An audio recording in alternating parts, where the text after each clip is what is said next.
నమస్తే జీవనరేఖ కార్యక్రమానికి స్వాగతం. ఈ రోజు అలర్జీ, ఆస్తమా, గురక గురించి డిస్కస్ చేద్దాం.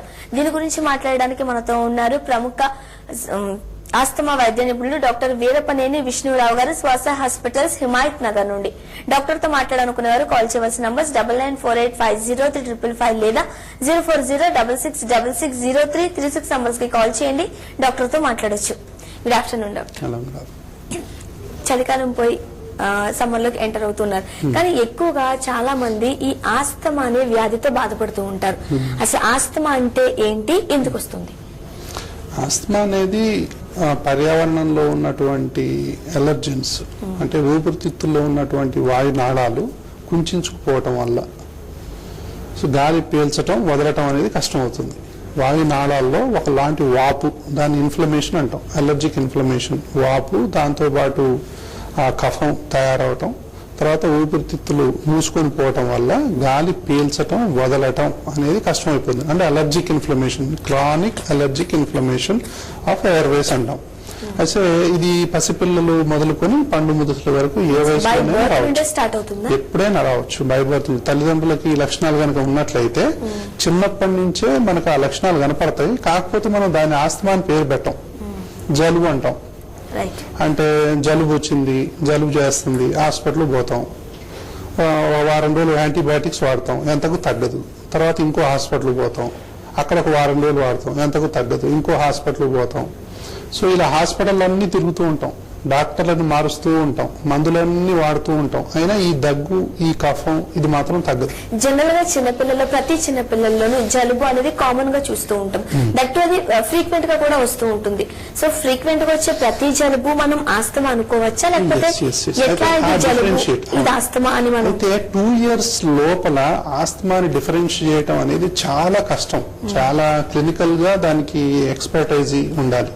ముఖ్యంగా అండర్ 5 అంటాం, ముఖ్యంగా అండర్ 2, 2 సంవత్సరాల లోపు అయితే ఇది ఆస్తమానా కాదా అని చెప్పి డయాగ్నోజ్ చేయాలంటే అంటే క్లినీషియన్ కి చాలా క్లినికల్ స్కిల్స్ ఉండాలి. కానీ చాలా తేలిక గుర్తుపెట్టడం. ఎలాగంటే చిన్న చిన్న క్లూస్ అన్నమాట. తల్లికి కానీ తండ్రికి కానీ, తల్లి సైడ్ వైపు వాళ్ళకి కానీ తండ్రి సైడ్ వైపు వాళ్ళకి కానీ అలర్జీ ఆస్మా లక్షణాలు ఉన్నాయి. అలర్జీ ఆస్మా లక్షణాలు ఏంటేంటి? ఎంతకీ తగ్గని తుమ్ములు, జలుబు, దగ్గు, ఆయాసం, పిల్లిపోతలు, కఫము, వాతావరణం మారినా, నీళ్లు మారినా, ప్రయాణం చేసినా, ఏదో ఒకటి పడకపోవటం, సైకిల్ దొక్కినా, పరిగెత్తినా, మెట్లెక్కినా ఎప్పుడు ఏదో ఒకటి ఆయాసం రావటం. అంటే ఏదో ఒకటి పడకపోవటం, ఏ పని చేసినా ఆయాసం రావటం. సో ఈ లక్షణాలు కనుక తల్లి సైడ్ వాళ్ళకు కానీ తండ్రి సైడ్ వాళ్ళకు కానీ ఉంటే, వీళ్ళకు పుట్టిన పిల్లలకి చిన్నప్పటి నుంచే మాటికి జలుబు చేయటం, ఆ జలుబు ఎంతకు తగ్గకపోవటం, హాస్పిటల్ చుట్టూ తిరగటం, డాక్టర్లను మార్చటం, అయినా తగ్గకపోవటం, ఆలోపతి అని, ఆయుర్వేదం అని, హోమియోపతి అని, మూఢనమ్మకాలు, నాటు వైద్యాలు, గాడిద పాలు, అంటే ఇంకా ఒక్కటి కాదు ఇంకా 100 రకాల వైద్యాలు మనం చేసుకుంటూ ఉంటాం. ఎన్ని చేసినా కూడా ఇది తగ్గదు.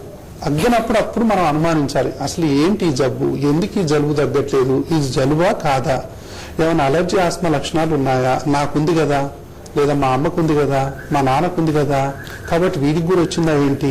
ఫ్యామిలీ హిస్టరీ అనేది చాలా క్రూషియల్ అన్నమాట. అది తల్లిదండ్రులే ఆలోచించుకోవాలి, డాక్టర్ దగ్గరకు వచ్చి చెప్పాలి.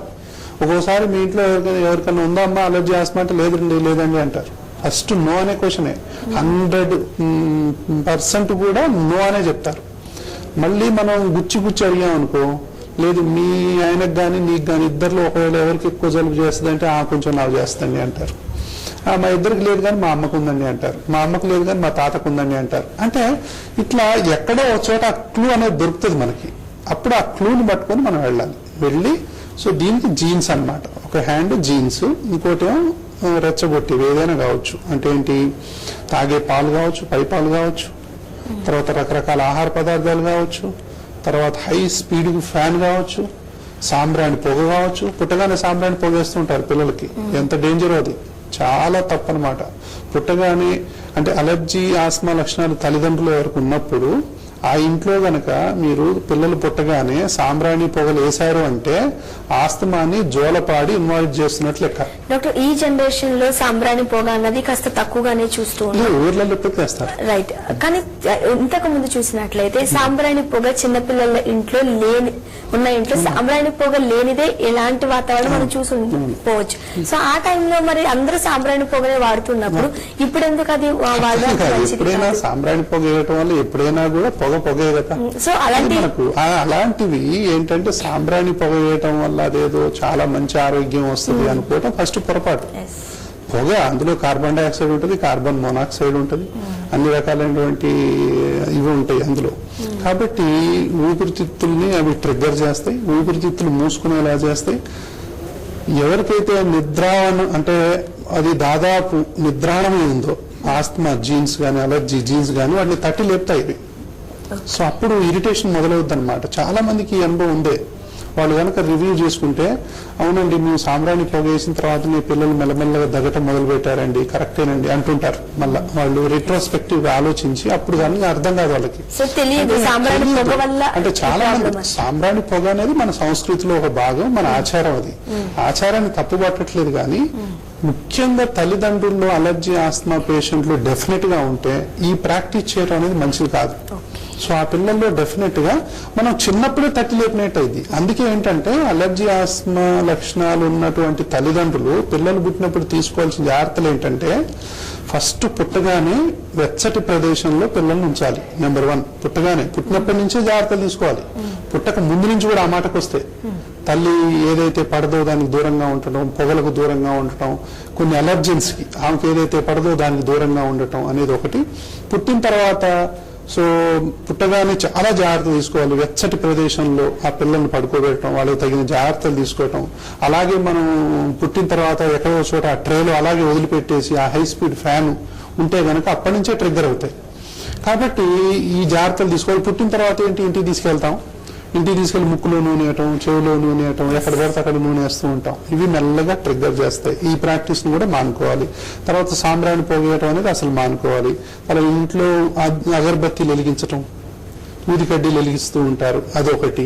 దాని తర్వాత ఇంట్లో డస్ట్ మైట్స్ ఉంటాయి, కుక్క పిల్లలు ఉంటాయి. సో రకరకాల మనం బాత్రూమ్ల కోసం ఫ్యూమ్స్, యాసిడ్ స్ప్రేలు కొడతా ఉంటాం. సో ఇవన్నీ కూడా అవాయిడ్ చేయాల్సినటువంటి అవసరం ఎంతో ఉంది. చిన్నప్పుడే మనం తగిన జాగ్రత్తలు తీసుకుంటే అట్లీస్ట్ ఏంటంటే ఈ ఆస్తమాన్ని పోస్ట్ పోన్ చేయొచ్చు మనం. రైట్. ఏలూరు వాసవి ఉన్నారు, వాసవి గారు. హలో చెప్పమ్మా. మా పాప 5 years ఉందండి. అమ్మా తనకి ఊరికే జలుబు దగ్గు వస్తుంటది. మేము 1.5 years నుంచి చెప్పాము, డాక్టర్ దగ్గర తీసుకెళ్తే డాక్టర్ ఆస్తమా ఉంది అని చెప్పారు. అది దానికి తొందరగా కనుక్కోవాలంటే డాక్టర్ ఏం చెప్పారంటే 3 hours ఒకసారి నెగ్లైజింగ్ మిషన్ పెట్టమన్నారు. మేము అలాగే పెడుతున్నామండి. తర్వాత ఎప్పుడైనా పాపకి దగ్గు బాగా వస్తే నెగ్లైజింగ్ మిషన్ పెడుతున్నాము. నైట్ ఎక్కువ సార్లు చాలా 3 o'clock అట్లా బాగా దగ్గుతుంటుందండి పాప. సో మొత్తం మీద అయితే ప్రతిరోజు ఇబ్బంది పడుతూనే ఉంది కదా? ఏంటండి? అప్పుడప్పుడు ఇబ్బంది పడుతూనే ఉంది కదా? బాగా ఆయాసపడుతుంది, మొత్తం ఈ లంగ్స్ అంతా ఎగరేస్తూ ఉంటుందండి. అది నేను చెప్తానమ్మా, మిషన్ పెడతామండి. నేను చెప్తానమ్మా దాన్ని. అయితే ఇది చాలా పొరపాటు అన్నమాట. అందుకే నేను వీటితో సహా వాళ్ళు వినాలి ఇది. సో ఊపిరితిత్తుల్లో వాయునాళాలు మనకి ఈ విధంగా ఉంటాయి. ఓకే, ఆస్తమా వచ్చినప్పుడు ఈ విధంగా తయారవుతాయి, ఈ విధంగా. సో ఇది లోపల ఉన్నదాన్ని అలర్జిక్ ఇన్ఫ్లమేషన్ అంటాం. ఈ లోపల కొంచెం తెమడ కనిపిస్తుంది సరే తెల్లగా, ఇది కఫం ఫామ్ అవుద్ది. తర్వాత ఇవేమో మనకు ఈ బిగదీస్తాయి అన్నమాట. ఊపిరితిత్తుల వాయునాళాల చుట్టూ సున్నితమైనటువంటి మజిల్స్ ఉంటాయి, అవి బిగదీస్తాయి. బిగదీసినప్పుడు గాలి పీల్చడం వదలటం కష్టం అవుతుంది. గాలి పోదుగా ఇక్కడ నుంచి, ఇక్కడ పోయినట్టుగా ఇలా పోదు. అయితే వీళ్ళు ఏం చేస్తున్నారంటే నెబులైజర్ వాళ్ళు వీళ్ళు చేసేది ఏంటంటే ఇగో ఈ కట్లిప్పుకుంటున్నారు అన్నమాట. కానీ దీని మీద యాక్షన్ ఏమి ఉండదు. నెబులైజర్ ఎవరు వాడుతున్నా సరే అసలు నెబులైజర్ ప్రిస్క్రైబ్ చేయడమే తప్పు. అంటే it is not a regular treatment. మనం ఎమర్జెన్సీలో వాడాల్సిన డ్రగ్ మాత్రమే, అంతే తప్ప అది ప్రతిరోజు మీరు పొద్దున, మధ్యాహ్నం, సాయంత్రం, నైట్ పెట్టుకోవడం అనేది కాదు. అది ఎప్పుడైనా ఎక్కువ అటాక్ వచ్చినప్పుడు, పేషెంట్ బాగా కాలి తీల్చుకోలేనప్పుడు మనం మిషన్ తో పెడతాం. తర్వాత ఏం చేయాలంటే ఇక్కడ పనిచేసేటువంటి మెడిసిన్ మనం వాడాలి. ఈ ఇన్ఫ్లమేషన్ ని తగ్గించాలి. ఇది వాడట్లేదండి మీరు, ఈ మందు అనేది వాడట్లా. కేవలం ఈ కట్లిప్పుకునే మందు వాడుతున్నారు. ఇది చాలా పొరపాటు. ఎవరైనా సరే 1-2 సార్లు నెబులైజర్ పెట్టుకోవటం, ఎప్పుడు పడితే అప్పుడు నెబులైజర్ పెట్టడం, ఆస్థలిన్ ఇన్హేలర్స్, సాల్బెటమాల్ ఇన్హేలర్స్, వెంటార్లిన్ ఇన్హేలర్స్, అంటే వీటిని రిలీవర్స్ అంటాం. అంటే కేవలం కట్లిపోయేటటువంటి మందులు ఎవరు వాడుతున్నా కూడా వాళ్ళు తప్పు చేస్తున్నట్లే. అంటే నెబులైజర్ వాడటం ఇంకా ఎన్ని సంవత్సరాలు వాడినా అది తగ్గదు. అంటే వీళ్ళేంటి, ఈ ప్రివెంటివ్ మెడికేషన్ వాడట్లా, దీని కంట్రోలర్ ఆర్ ప్రివెంటివ్ మెడికేషన్ అంటే లోపల ఈ పొరని మనం తగ్గించేటటువంటి మందును వాడట్లా, వీళ్ళు కేవలం కట్లిప్పే మందును వాడుతున్నారు.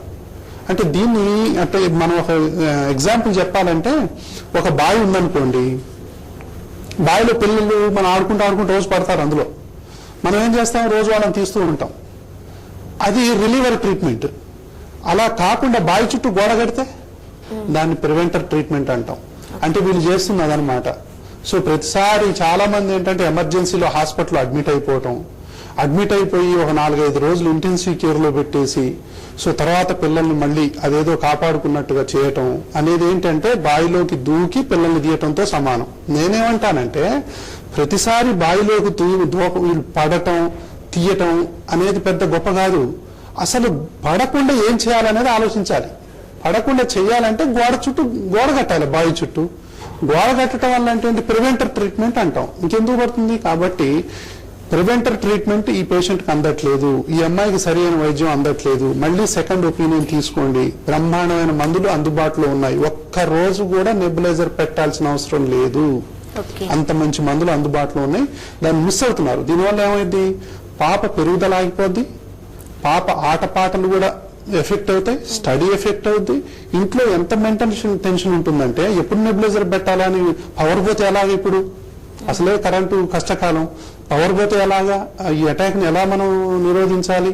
సరే, అసలు నెబులైజర్ పెట్టాల్సిన అవసరమే లేదు. కాబట్టి సరైనటువంటి వైద్యం వాళ్ళకి అందట్లేదు.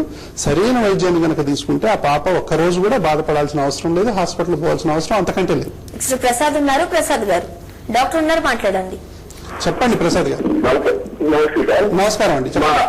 మా పాప చాలా ట్రబుల్ అవుతుంది సార్. మా పాప డిగ్రీ చదివి చదువుతుంది, అయితే 2 years నుంచి చాలా ట్రబుల్ అవుతుంది సార్. పాప ఏంటంటే ఊరికి రాలేకపోవడం, రొంప ఇంతకుముందు ఏంటంటే తుమ్ములు స్టార్ట్ అవుతుంది, ఒక 5 days నుంచి 7 days తుమ్ములు కంటిన్యూషన్ ఉండేది సార్. ఓకే, అది ఇప్పుడు తగ్గింది. కానీ ఏంటంటే ఏదైనా ముక్కు బ్లాక్ అయిపోతే ఇంకా బ్లాక్ అలా ఉండిపోవడం, సీరియస్ చాలా తక్కువ అయిపోతుంది, మధ్య చాలా సివియర్ ఉండేది సార్. ఎంత వయసు అండి? వాడాము, ఇప్పుడు కొద్దిగా బాగానే ఉంది, కానీ దీనికి ఏమైనా పర్మనెంట్ ఫీల్ ఉంటుందో చెప్తారా? ఎంత వయసు అండి? వయసు 20 సంవత్సరాలు. 20 years. పాప రోజు సఫర్ అవుతుందండి దాదాపు? సఫర్ అవుతుంది సార్. రాత్రి ఇంటికి అవుతున్నా సఫర్ అవుతున్నారని మానేస్తుందండి. ఇంటికి అవుతున్నా సఫర్. మీరేం మందులు వాడుతున్నారండి? మీరేం మందులు వాడుతున్నారు ఇప్పుడు? మందులు అనేది నేను బయట సార్, యాక్చువల్గా బయట. ఓకే, చూడండి, వినండి. అయితే 20 years, ఇప్పుడు ఇందాక చిన్న పాప గురించి మాట్లాడాం కదా, ఇది కరెక్ట్ అనమాట, టీనేజ్ దాదాపు. అయితే ఈ వయసులో ఎంత ఆస్మాలో ఎన్ని బాధలు ఉంటాయంటే, ఆ అమ్మాయి అంతరంగం అల్లకల్లోలంగా ఉంటుంది. అసలు ఏంటి ఈ ప్రాబ్లం, మా ఫ్రెండ్స్ అందరు బాగానే ఉన్నారు కదా, నాకేంటి ఈ ప్రాబ్లం, ఎప్పుడు కూల్ డ్రింక్ తాగలేము, ఐస్ క్రీమ్ తినలేము, బయటికి పోలేము, ఏమీ చేయలేము, పరిగెత్తలేము, గేమ్స్ ఆడలేము, ఏం చేయలేము, అదొకటి ఉంటుంది. ఎప్పుడు చూసినా ముక్కు దిబ్బరేయటం, ముక్కు చేదటం, కారటం, అది తుమ్ములు రావటం, ఫ్రెండ్స్తో కలవటం అనేది కష్టంగా అవుతుంది అనమాట. సో ఇంత నరకం అనుభవించాల్సిన అవసరం ఉందా? అసలు దీనికి డయాగ్నోస్ చేసుకున్నారా అలర్జీ ఆస్మాని? అది ఏ స్టేజ్ లో ఉందో గుర్తించారా? గుర్తించకుండా సరైన మందులు మీరు వాడటం లేదు. ప్రసాద్ గారు, మీ అమ్మాయి ఇంకా ఒక్కరోజు కూడా బాధపడాల్సిన అవసరం లేదు. ఈ రోజుల్లో అంత చక్కటి మందులు ఉన్నాయి. మీ అమ్మాయి ఇందా చెప్పాను కదా, ముక్కు కూడా ఇలా మూసుకొని ఉందన్నమాట. సో అందులో తెమడొస్తుంది కొంతమందికి బిగదీస్తూ ఉంటాయి. సడన్ గా వాళ్ళు ఏ పని చేయలేరు, ఏదన్నా గబగబా ఏదైనా పని చేద్దామంటే ఆయాసపడిపోతుంటారు. దీనివల్ల పెరుగుదల కూడా ఆగిపోద్దని చెప్పాను. అంటే 20 years లో ఉండాల్సిన వాళ్ళు 20 years లో కొంతమంది ఉండలేకపోతారు. వాళ్ళ ఏజ్ వాళ్ళకంటే వాళ్ళ ఫిజిక్ అనేది చాలా తక్కువగా ఉంటుంది. కాబట్టి సరి అయినటువంటి వైద్యం అందట్లేదు. ఈ ముక్కు గాని, దాని తర్వాత ఈ యొక్క ఈ ముక్కు ఎప్పుడైతే మనకు మూసుకొని పోతుందో మనకు ఈ ప్రాబ్లం అనేది ఉంటుంది. కాబట్టి ఈ యొక్క ఊపిరితిత్తుల్లోని వాయు నాళాలు, సో ఈ విధంగా ఓపెన్ చేసేటటువంటి మందులు ఇప్పుడు అందుబాటులో ఉన్నాయి.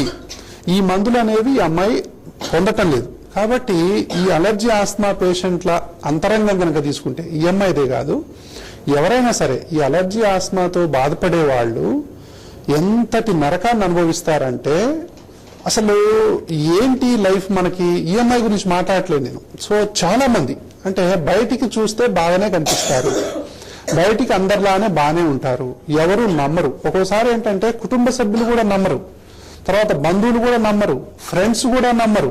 తర్వాత ఏంటంటే వాళ్ళని ఇంకా పైగా వాళ్ళని కామెంట్ చేస్తూ ఉంటారు, ఏమని, నువ్వు ఓవర్ సెన్సిటివ్ అని, నువ్వు ఓవర్గా ఆలోచిస్తున్నావని, నీ ఆరోగ్యం గురించి నువ్వు ఎక్కువగా బాధర్ అవుతున్నావని, ఈ విధంగా ఎన్నో రకాలైనటువంటి ఆలోచనలు వీళ్ళు చేస్తూ ఉంటారు. కాబట్టి అలా చేయాల్సినటువంటి అవసరం లేదు. ఇప్పుడు మంచి మందులు అందుబాటులో ఉన్నాయి. అలర్జీ ఆస్మాతో బాధపడే పిల్లలు కావచ్చు, టీనేజ్ వాళ్ళు కావచ్చు, యువతీ యువకులు కావచ్చు, పెద్దవాళ్ళు కావచ్చు, ముసలివాళ్ళు కావచ్చు, ఎవరైనా సరే ఇప్పుడు మందులు అందుబాటులో ఉన్నాయి. సరి అయినటువంటి అలర్జీ ఆస్మా వైద్య నిపుణుల్ని సంప్రదించండి. తాళానికి తగ్గ తాళం చెవిలాగా వైద్యం అందుబాటులో ఉంది. అంటే తాళం ఒకటి, తాళం చెవి ఇంకోటి అయితే తాళం ఎంతకు రాదు. కాబట్టి కరెక్ట్ కీ